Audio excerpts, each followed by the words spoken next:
America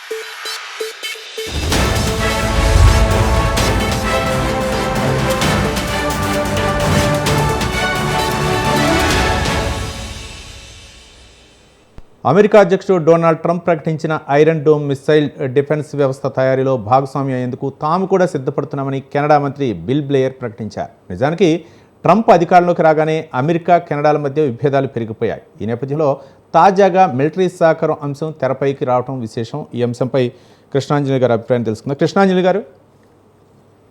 Ravi గారు, ఇక్కడ iron డోమ్కు సంబంధించినటువంటి విషయము అదేమి ఇతర దేశాల మీద యుద్ధానికి సంబంధించినటువంటి వ్యవహారం కాదు.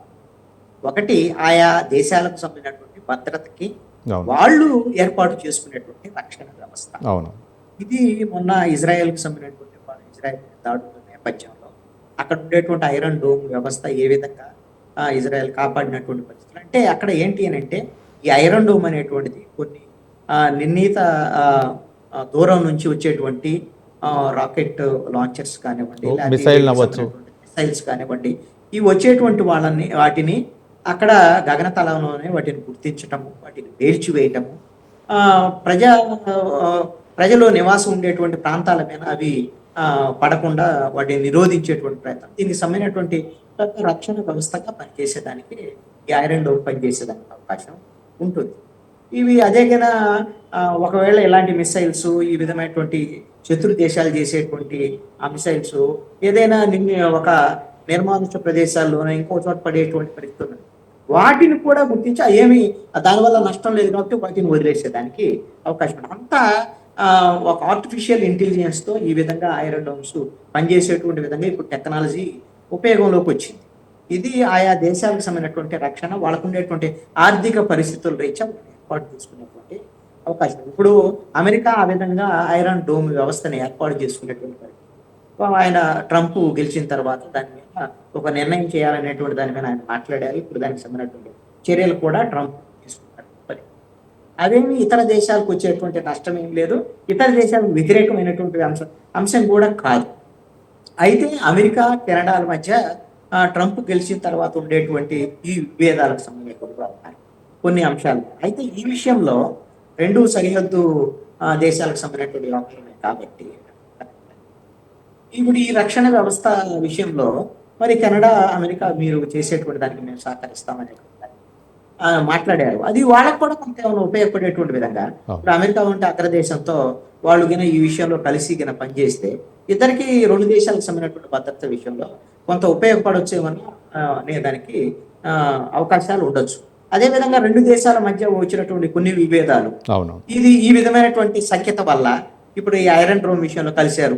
మిగతా విషయాల్లో కూడా కొన్ని విషయాల్లో ఏవైతే విభేదాలు ఉన్నాయో వాటికి సంబంధించినటువంటి సంప్రదింపులు జరుపుకొని వాటిలో కూడా కలిసి ముందుకు వెళ్ళేదానికి కూడా ఇది దోహదపడేటువంటి అవకాశం ఉండొచ్చు. అయితే ఇక్కడ అమెరికా అగ్రరాజ్యము ఈ విధంగా ట్రంప్ గెలిచిన తర్వాత, అధ్యక్షుడిగా గెలిచిన తర్వాత ఇప్పుడు ఐరన్ డోమ్ గురించి ఇంత ఆలోచన చేస్తున్నారు అని అంటే ఇంకొక కోణంలో కూడా ఆలోచించాల్సినటువంటి అవసరం ఉందని నేను అనుకుంటున్నాను. అదేంటి అంటే ఏమైనా సరే ఇప్పుడు ఎప్పుడు పరిస్థితులు ఎలా ఉంటాయో మనం చెప్పలేనటువంటి పరిస్థితులు అంటే భవిష్యత్తులో ఏమైనా సరే మళ్ళీ ప్రపంచ యుద్ధాలకు సంబంధించినటువంటి కొన్ని దీనికి దారి తీసేటువంటి పరిస్థితులు ఉంటాయా అనేమన్నా భయాలు ఉన్నాయా, లేదంటే అమెరికా మీద ఎవరైనా శత్రు దేశాలు కానీ లేకపోతే కొన్ని ఉగ్రవాద సంస్థలు ఈ విధంగా ఏమైనా దాడులు చేస్తాయని కానీ ఏమైనా అలాంటిది అమెరికా అగ్రరాజ్యానికి ఏమైనా అలాంటి సమాచారం ఉందా? గతంలో ట్విన్ టవర్స్ మీద జరిగినటువంటి బిన్ లాడెన్కి సంబంధించినటువంటి అప్పుడు విమానాలని పెట్టి ఢీకొట్టినటువంటి సందర్భాలు ఇవన్నీ ఉన్నాయి కదా.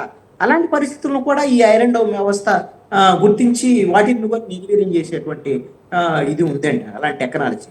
ఈ ఐరన్ డోమ్ అనేటువంటి వ్యవస్థ 2011 అంటే సుమారుగా 14 సంవత్సరాల నుంచి ఇది డెవలప్ అవుతూ వస్తున్నటువంటి పరిస్థితి. చాలా ఖరీదైనటువంటి వ్యవహారం అయినప్పటికీ అమెరికా వంటి అగ్రరాజ్యం వంటి దేశాలు కొన్ని వీటిని ఏర్పాటు చేసుకునేటువంటి అవకాశాలు ఉండొచ్చు. ఇది మిగతా దేశాలు కూడా ఆలోచన చేయొచ్చు. ఇప్పుడు ఇండియా కానివ్వండి, లేకపోతే చైనా వంటి దేశాలు కూడా ఇలాంటి దేశాలు కూడా ఈ ఐరన్ డోమ్ వ్యవస్థ గురించి పరిశీలన జరపాల్సినటువంటి అవసరం ఉంది. మనకి ఎందుకంటే ఎవరికి వాళ్ళ భద్రతకు సంబంధించినటువంటి విషయం కదా. అవును. ఇదేమన్నా ఇతర దేశాల మీద దాడుల కోసం ఆయుధ సంపత్తిని సిద్ధం చేసుకోవటం ఇది కాదు కదా. అవును. ఆయుధ సంపత్తిని సిద్ధం చేస్తున్నారు, వాళ్ళ దగ్గర మానవ వీటిని నిర్వీర్యం చేసేటువంటి ఆయుధాలు ఉన్నాయి, నష్టం కలిగించేటువంటి ఆయుధాలు ఉన్నాయి. ఇలాంటి సమస్య ఇది కాదు కదా.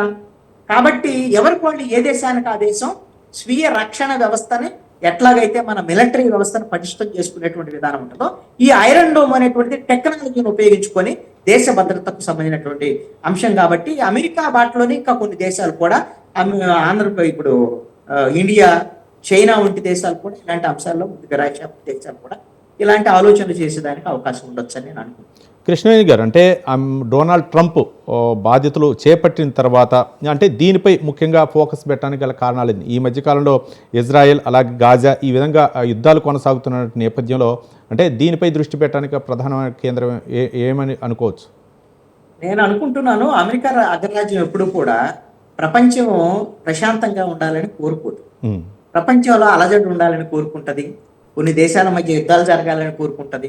ఎందుకు కోరుకుంటుంది అంటే బహిరంగంగా చెప్పకపోయినప్పటికీ కూడా ఆయుధాల వ్యాపారం మీద ఆధారపడి ఆర్థిక వ్యవస్థ ఉన్నటువంటి పరిస్థితి అమెరికా.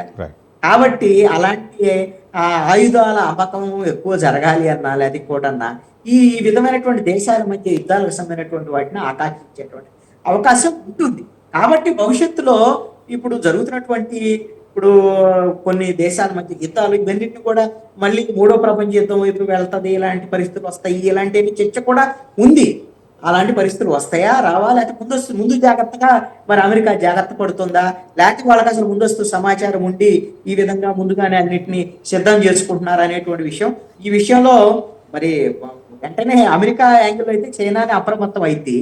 మనం ఎందుకంటే మనం భారతదేశం వైపు నుంచి అయితే మనం చైనాతో ఉన్నటువంటి మనకంత విభేదాలు కానీ ఇంకొకటి అంశాలు కానీ అమెరికాతో లేవు. కాబట్టి మనమంతా సీరియస్ గా తీసుకోకపోతే వాళ్ళని ఫాలో అయ్యి మన భద్రత ఏర్పాట్లు చేసుకునే దానికి అవకాశం ఉండొచ్చు. అమెరికా వైపు నుంచి అయితే ఏదో అనుమానాలు ఉన్నాయి కాబట్టి ముందస్తుగా ఈ చర్యల వైపు ట్రంప్ వెళ్తున్నారు అనేటువంటిది మాత్రం అనుకోవచ్చు. రైట్. థ్యాంక్ యూ కృష్ణాంజలి గారు, వివిధ అంశాలపై మీ యొక్క విశ్లేషణ అందించినందుకు టు ది పాయింట్లో. ఇది ఇవాల్టి టు ది పాయింట్. రేపు టు ది పాయింట్లో మళ్ళీ కలుసుకుందాం. చూస్తూనే ఉండండి స్వతంత్ర.